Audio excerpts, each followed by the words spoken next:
How to install an Xfinity Doorbell Camera, easy to identify. So hey everyone, welcome back to the channel. So first of all, you need to look for that on the package you can get a camera and then a wall mount bracket and two screws or anchors. Screw diameter is 7 mm and length is 25 mm. Anchor inner diameter is 9 mm, length 30 mm.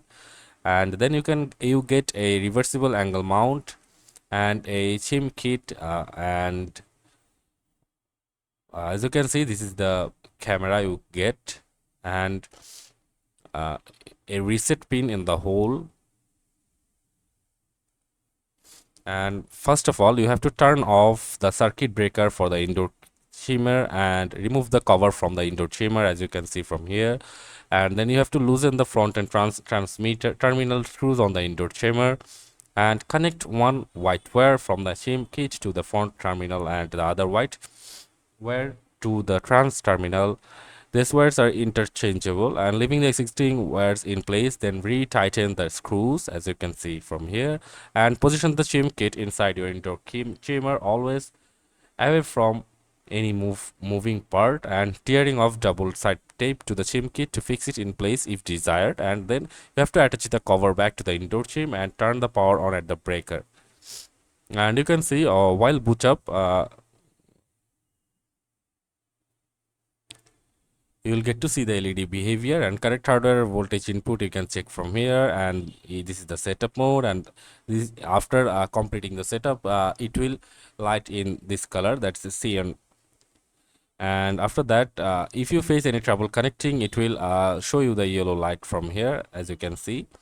And after that, to set up the doorbell, to power on camera, you have to push doorbell button, no trigger camera, to enter into WPS mode, and hold doorbell button for 5 seconds to enter the WPS mode. And then after you get the IP of camera, you can access camera by web browser, like typing HTTP then IP.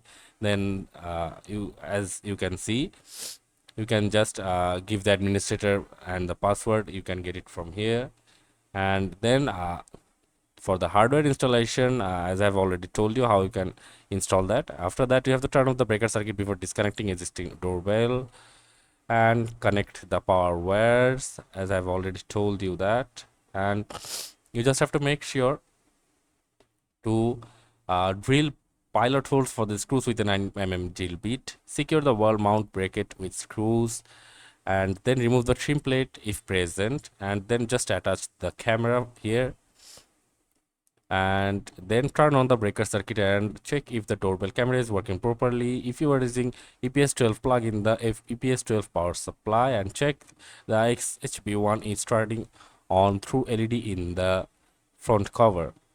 So that's how you can install it. So that's it for this video. See you on the next one, guys.